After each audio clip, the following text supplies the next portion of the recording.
Ladies and gentlemen, welcome back to another episode of the Working in Hockey podcast. I'm your host, Nick Bowens, and today I'm pleased to be joined by my buddy, Anthony Loduca. You guys might know him as Hockey Psychology Online. You've seen the clips on Instagram. You've definitely seen the long-form videos on YouTube. Anthony, how you doing here today, man? Good, Nick. Thanks for having me. Electric intro you got there. Excited to get going here. Second time's a charm. People don't need to know that, but we'll tell them anyways. I appreciate you Yeah. hopping on here and chatting with me today. Like I say, super great social media and online videos that you have. I love it for the tactical, in-depth breakdowns and strategy and analysis of the game today. But let's take the people all the way back here. Tell me about first starting Hockey Psychology, where the idea came from, when you started, and how it all came to be. Yeah, so it started back in 2017. It was my first year of university. I didn't start it all myself. My brother and I actually came up with the idea. And it all started with an Instagram account, actually. It started with, I was looking, I majored in business management at Ryerson. So hockey's always been a passion of mine. I always wanted to get into the business side of hockey or just work in hockey in general. And, my brother and my entire family, we've all kind of had that entrepreneurial spirit and drive to do something on our own. So, he kind of came to me early. He's like, let's start a hockey page and, just kind of do something different, do something that people aren't doing right now. So, back then we really wanted to focus on the mental side of the game. How can a player themselves either execute the game different mentally or see the game differently and then deal with the certain ups and downs that anyone goes through no matter what level you're playing at. And so that kind of came up with the idea of mentality, and then we kind of just landed on psychology, so we just said hockey psychology. And then from there we started just creating like 30 to 60-second clips of NHL players and game highlights about what they're doing differently and what they're seeing on the play. Because a lot of times when we watch games, there isn't much more than just the preliminary of what happened, and then kind of just explaining from that sense. So we wanted to go deeper and say, okay, if X player scored this goal, what happened before the goal that transpired into that player getting open or having that opportunity? And then it just kind of snowballed into, okay, we're gonna create one clip a day every day, and from there, we're just gonna see where it goes. So at the time, I was in school, like I said, and then really in any of my spare time, I would take a clip like in between classes, after classes, on the GO train. Along those GO trains are forever. So I would take those clips and I'd work on just finding anywhere between 30-second clips where I can just pick apart the game and post one every single day along with the story. And then from there, it really took off. It just, people kind of liked what they're seeing. They were seeing something different that they haven't seen before, and they're learning from it. And then it really just myself, I started to really take it on as a project as my own. As my brother has his own businesses and got a little bit more busy, I started to really run with it because my passion is hockey. So that's kind of the inception of it. And then from there, it kind of snowballed, and we can kind of touch on, but that's how it started. Oh, that's awesome to hear that you were able to start it with your brother and able to turn something that you were passionate about into this path for yourself. And I think that much is evident when you say in between classes, sitting on the GO train. Oh When you're man. doing things and enjoying it during that, that's when you know it's a crazy passion. So that's awesome to hear. The one thing I want to piggyback off there is you said the importance of trying to post every single day and put a story up every single day. I think the power of consistency is the most important thing whenever you're starting out anything. Talk to me about how you had that realization that you had to do that, how much of a pain it was to do that sometimes, but Yeah. how it helped grow you to where you are. Yeah, it was a total grind. You know, I realized that I have spare time anyways, and if I don't do this while I'm doing school, I'll feel like I'm going nowhere. And that's just how I felt. That's not a feeling that maybe other people share, but if I didn't work on something that like truly lit me up, then it would just be like I honestly felt like depressed at times. I was like, man, I don't know what else I'd want to do, right? And maybe depressed is a strong word, but I just really wanted to do something that resonated with me. So that drive to do something every day at times was challenging, but it was more so like I really never thought I had a choice. Like I'm going to do it no matter what. And I'm watching hockey. So as I'm watching it, things were just coming to me naturally. So I would, at the beginning it was challenging, but then it just became habitual. Like I would just be posting every single day. And I think the hardest part is you're not seeing in those beginning phases, you're not seeing the result come to you. Like there wasn't any money to be made there on Instagram posting clips. I just knew that I wanted to build a community, a hockey community that, people would follow and would come to and learn more about the game. I knew I could figure the other stuff out later and potentially how to monetize it, but I wanted to just build a community that was different than other, let's say other hockey communities, and kind of stay consistent with that path. Yeah, absolutely. No, and I think I've long time been a consumer and a fan of the Instagram page, and from Hockey Collective and other brands that I've worked with over the years. I always followed along and saw what you were up to, and liked that kind of extra layer, extra touch of kind of explanation and analysis. And I think that is something that stands out and is different on social media. But for me, as a fan of hockey, the YouTube is where it's at right now for you. Closing out on 200,000 subscribers on YouTube. The videos do amazing. You're putting them out consistently. What was the turning point? What was the straw that finally broke the camel's back and got you a lot of traction there? Yeah, it's the turning point was, I want to say, September of last year. Okay. Awesome. And yeah, it was pretty. I mean, I started doing or uploading onto YouTube, I think 2019 or maybe 2020, around there. And I was only uploading, like I would get the idea to, upload one long form video of like 5 to 6 minutes.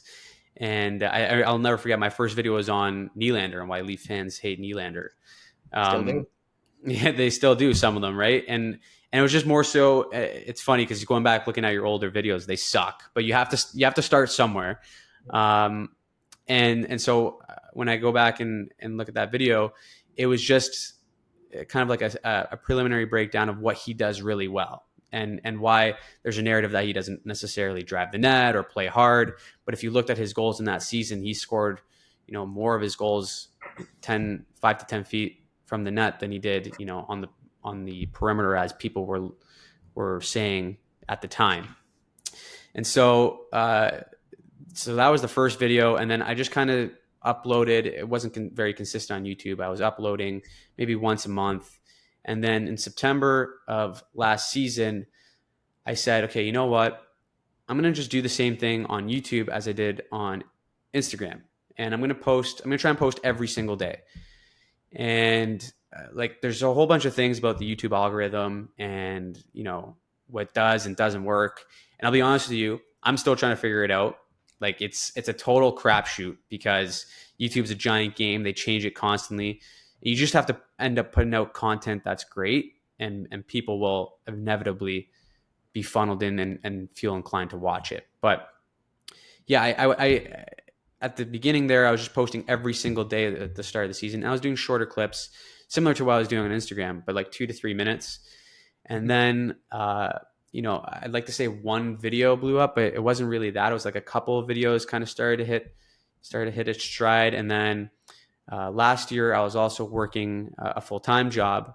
And all throughout this, I was either doing school or working a full-time job because that's the reality. In order to do something like this, you have to, I think in order to do it confidently, you have to have a backup plan in place, and you have to understand that there's realities to going after your dream per se, or going after something like this, because it's not always going to be okay, I'm just going to go for it here and it's going to pay me instantly and I'm going to have a dream job, something like that. So at the time I was working a full-time job, and then halfway through it started to really take off. And then in December, um, it just, I started doing weekly recaps as well, and it hit to a whole other level. It went trending on YouTube, all of YouTube.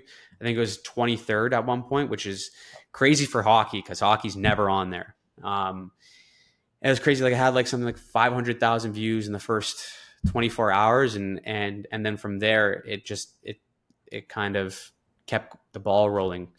And then in January, I ended up quitting and doing this full time because it required a full time effort to really make these videos, script them, prepare them properly. So that's kind of how we got here. And yeah, still trying to do the same thing of uploading consistently, but it's definitely been a wild ride to get to this point.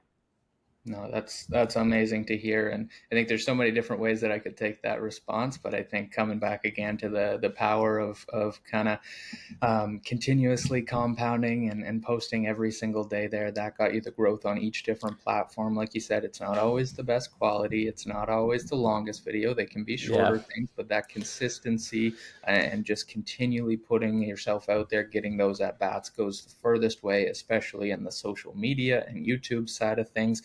But as well, you touched on kind of working full-time jobs, being in school, and finally being able to transition into this full-time. Obviously a big decision, and I'm sure one that you waffled back and forth with for a long time, hoped was going to happen for a Oh long yeah. time. How has your day-to-day changed from when you were working a full-time job on top of hockey psychology to today?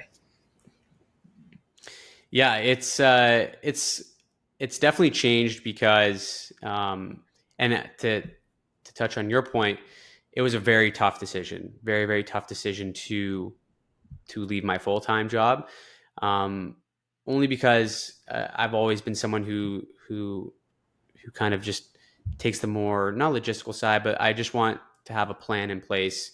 And I'm lucky enough. I live with my girlfriend, and it's the realities of living in today. You have to have an income, right? So you can't just do this on the. I'm in my mid 20s as well, so you can't just go for it, make the jump without properly preparing financially to actually have success in whatever you're going to jump in. So for myself, it was very hard because, I've had a job ever since I came out of university. And for myself, it was just challenging to get rid of that sort of stability at first to make the leap. But really, the timing made sense. It was just a matter of getting over the mental hurdle of not having anything to fall back on. And the way I looked at it was, okay, you have the stability of a full time job, but how stable is a full time job really? I mean, at any point in time, market downturn. I mean, I was in mortgages, and so it's anything in finance is pretty stable at times, but um, any sort of economic downturn, people could lose their jobs, you could lose your job. And then, so if I'm going to swing, I might as well swing, right? If I'm at any point, I could lose my job anyways. So the way I looked at it was, I really want to do this as a goal of mine to fully pursue it. And I just took the leap. And that was the hardest part because once you take the leap, then everything just sort of falls into place. Like I remember the first week was crazy. I was like, what do I do now? Like I have I've taken the leap. I quit my job, and now it's basically all on me. If I don't make a video, then I'm not getting paid this week. I can't afford groceries, like stuff like that. But those are all just thoughts that you kind of just run through naturally, and then you realize, well, okay, I've just been doing this anyways, so I'll just continue to do it. And the day to day is really a lot of it is scripting and finding and creating a script that actually works. And we can dive into the details of the video, but yeah, the day to day hasn't really changed because not most of the time I worked from home, but at the same time, it's gotten a lot more concentrated for sure. Yeah, No, I think that's super important for people to hear about kind of, the decision making process, and how much, passion and stability and all these different things play into it. And it's funny hearing you say kind of, shoot, what do I do next? Like, I find that a lot of the times, like, I still work my Yeah. full time job. Everybody listening to this knows that now. I love my job. I do this usually in the mornings or at nights, edit over the weekend and stuff. And I find when I have a holiday or a free Sunday to go, okay, I'm going to spend this time on working in hockey, I sit down and I'm like, shit, what do I do? Like, this is out of my normal schedule. Like, what is Yeah. that Yeah. step? You kind of sit there and you're like, okay, well, now I'm here. What do I do? So that's interesting to hear as well. And of course, shout out to a supportive girlfriend for I helping know. Yeah. decisions. She's the best because like, telling anyone else they're going to quit and do YouTube full time is hilarious. so, It is. so It is. yeah, she's been supportive since day one, and I think that's another thing too that is very important. Having a support group around you that encourages you to take risks. Like I said, my whole family is entrepreneurial, so risk taking is kind of in our blood, which is funny because I'm Italian, so my dad is old school Italian, but owns his own business. But he just wants what's good for his kids and for them to be, to make the right decisions. So he's always like erring on the side of caution. But it's funny because we always make fun of him. Like, you want us to keep a job, but you have a business. So what is it, right? Um, so we pick on him for that. But yeah, it's I think that's really important because he's always him and everyone else have always encouraged me to take that risk and and support something that I really want to do. And I think that's important. And a lot of people don't have that support group, right? Sometimes you have to do it yourself and then show people after the fact, or really it's just an inner drive. So I'm lucky in that sense, but not everyone has that luxury. Yeah, no, very, very valuable to have that kind of support group and be able to see other entrepreneurs at it and know how much it takes.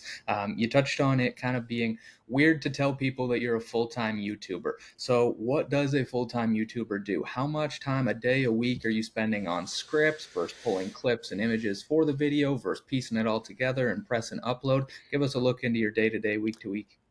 Yeah, so it's a lot more work than like just a regular job. I would like to say it's definitely more hours. Like, there's never an hour where I feel like I can just finally relax. It's not like that. Like, usually my day starts when the hockey games start, which is awesome. Not complaining at all. It's amazing to like sit down, watch hockey, and that be a part of your job. So usually it starts at around like 7 p.m., 7:30, whenever, and then it can go as late as like 2, 3 a.m. watching the games, just kind of noting what's happening, what teams are doing what which teams are having success, not having success, and then the most challenging part is scripting. So like, it all depends on what's happening during that week or that night. But if there's a storyline heading into a game and I know it's a big storyline, like, I'm watching that game specifically and looking at certain players that are having an impact, and then building a narrative around that game and also the storylines to kind of intertwine it with some of the breakdowns. That's the most challenging part because that takes the most time. And I have a team as well. Like, I have a video editor that helps out part time, um, and sometimes even a script writer that helps out. But it's challenging because you have to learn the balance of delegating too. Like, that was another challenge for me, going full time, was, okay, you need help, right? Because you can't do it all yourself, or else you're basically gonna kill yourself working this many hours. So uh, yeah, like, it goes till 3 a.m. and then you wake up early the next day, probably around 7 or 8, and then you kind of start recording your audio, putting the video together, editing it, or sending it off to an editor for it to be kind of touched up on. And then from there, you want to get it out as soon as possible because that's when uh, the next day is when people kind of go to YouTube and check out, what happened from the night previous. So that's the biggest challenge for YouTube and making these videos, is getting it out in a timely manner and making quality content. Uh, and I think the day to day. That's why you need help, because if you can't do it all yourself, and again, there's a lot of like hours where it's you're getting like 3 or 4 hours of sleep, and then you're right back at it the next day. But again, you can't complain like you're watching hockey, right? It's more so planning and figuring it all out, and having the script ready so that you can execute on the video. Yeah, totally. No, the timing, especially in today's kind of digital media landscape, is so important, because if you're not doing something quickly, somebody else is, and it's going to be Oh up yeah, I'm there. sure you know with Hockey Collective too. Yeah, it's crazy how fast other accounts get it out there, and you have been incredible at being the first to post to things. But yeah, it's really a first mover's advantage a lot of the time. 100%, 100% no, and it's become increasingly difficult the last couple of years for Hockey Collective, and that's a good thing for hockey, because that means more people are focusing on the game and showcasing it and bringing eyeballs to it. Yeah, But yeah, the speed to get highlights and news and stuff out these days, it's crazy. That's for sure. The other thing you touched on there it's is tough. of course the Yeah, quality of the videos and everything, right? And we always joke with Hockey Collective, like, one typo will be the most commented thing on a post. If you spell something wrong, or say jersey number for 88 sure. instead of 86 or anything. So I think that delegation, that quality control, is a super important piece. How did you kind of come to terms with that and be able to handle it as you got other people involved with the hockey psychology business? Yeah, it's. I think you have to come to terms with it. I think it's either like it's just part of growing pains, right? You're gonna have, there's gonna be mistakes, and you have to own your mistakes, obviously, and it's not a big deal. Like, you make a mistake, whatever. It's not the end of the world. It happens, but you get used to it by just communicating with your team. And like my video editor, he's great, and we just go back and forth on kind of what our vision is. And he helps a lot with the weekly recaps too that we do, because you know those things they happen every day. So like, I'll record something on Monday, and then, or sorry, something will happen on Sunday. I record it the Monday, send it over to him, and then kind of do it day by day from there.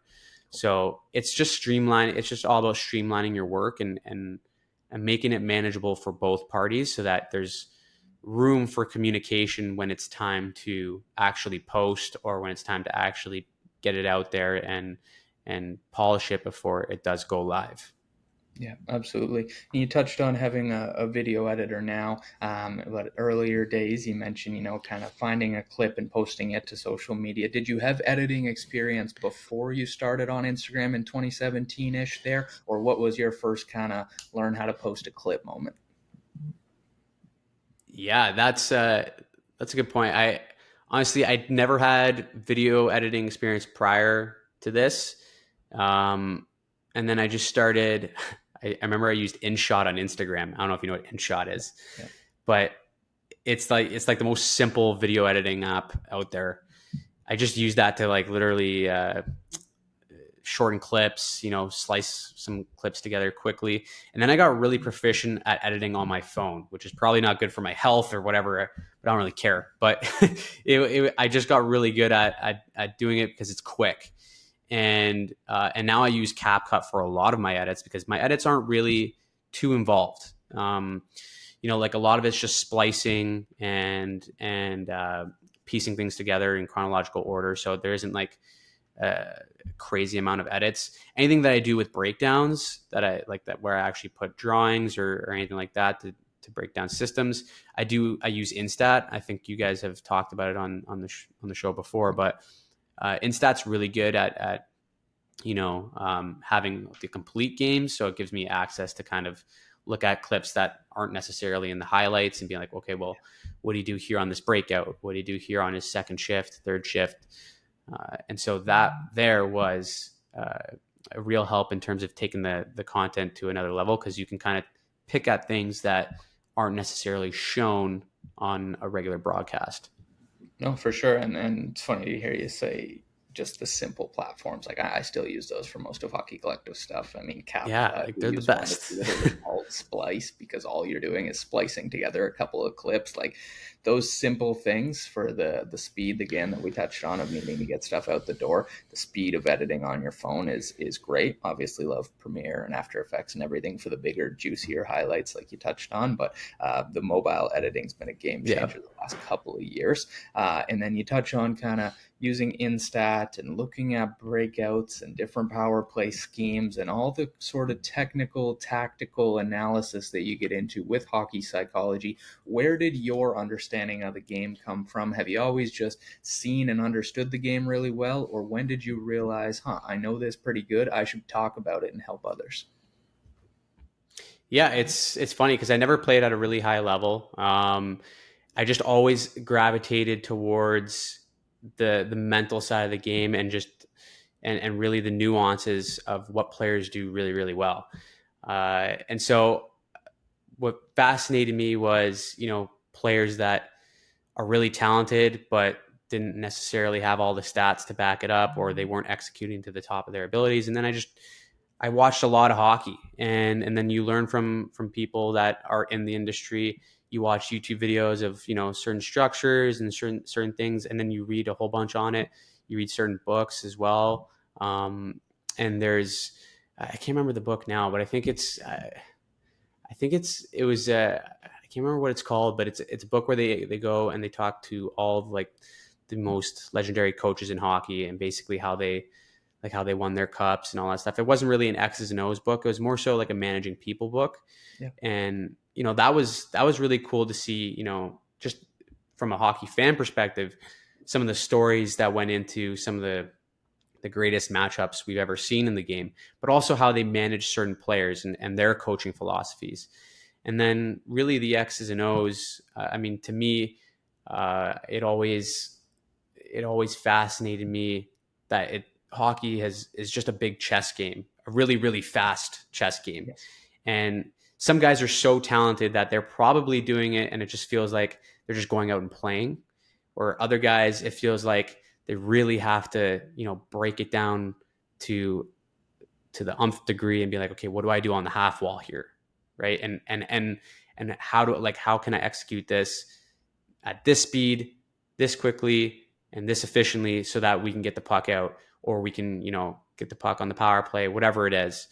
And so that really appealed to me. And then I just started looking out for those nuances in the game and what the best players are doing in these pockets of the ice that are different from other players.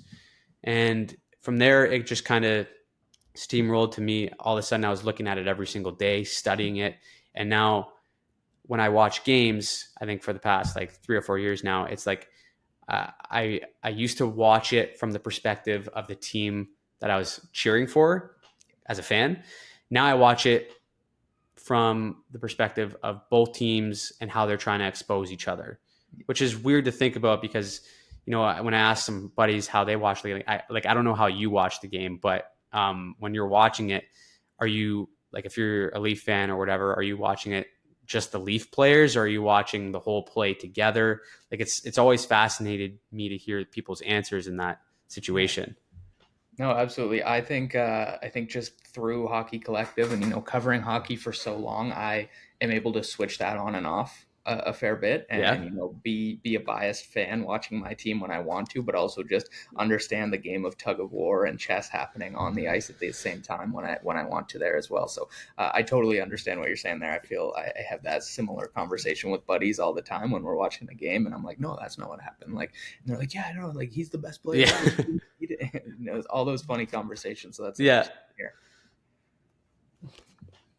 Yeah. And I think even for myself too, is like, I would always, uh, it's funny. I am a Leaf fan, and once this really started to take off, I've started to become less of a Leaf fan because it's more so you start to really appreciate what other teams are doing and why and how much more complete they played the game than your particular team. And I think all the heartbreaking stuff, of course, that's just extra stuff that makes you not want to cheer for them. But it's funny because you start to learn, you know, why a team, let's say like Dallas, is so good, and why they're able to go and be a threat every year, same as Vegas and some of these other top teams.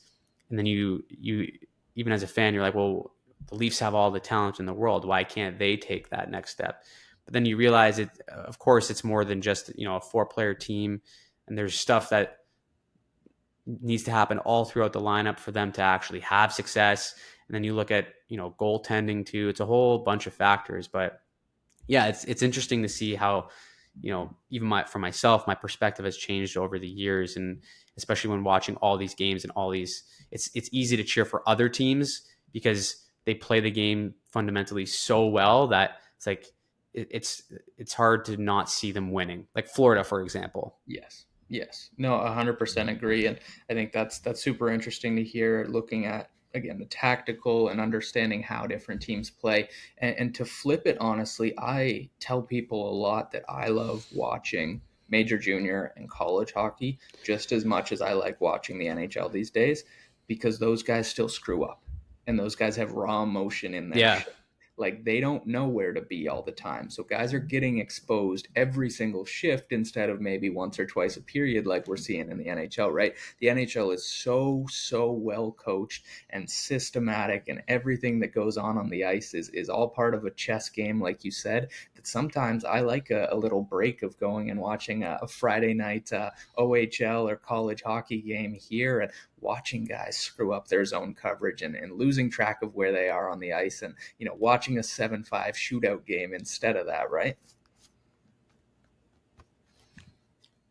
Yeah, like it's funny that you bring that up too, because I've always said, even watching college football, like the emotional swings that happen in college football because they're kids, and there's so many variables going on, and the crowds are crazy. Like there's so much unstructured stuff that happens and mistakes that happen. It swings the game on its head, and like you said, it's the same for hockey. I wish I had more of the opportunity, not more of the opportunity. I wish I just sat down and watched more of those junior games, because like you said, there's so many things and so many little things that are going on that it just leads to a more entertaining style or brand of hockey. And yeah, like it's crazy to think about, even at like the AHL level, how they talk about how some players are like they dominate the AHL, but then they get to the NHL and they're kind of in that mushy middle where they're not good enough to make the NHL, but they're pretty damn good in the AHL.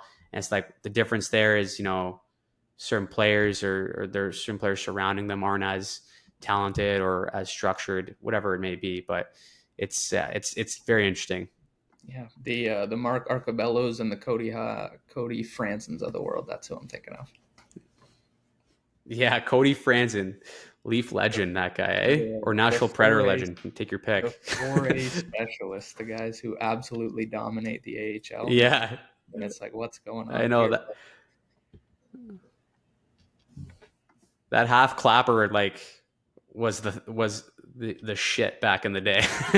Like people, I remember that if Cody Franzen took a half clapper, it was going into the net, especially in that Boston series, but didn't Yeah, work out.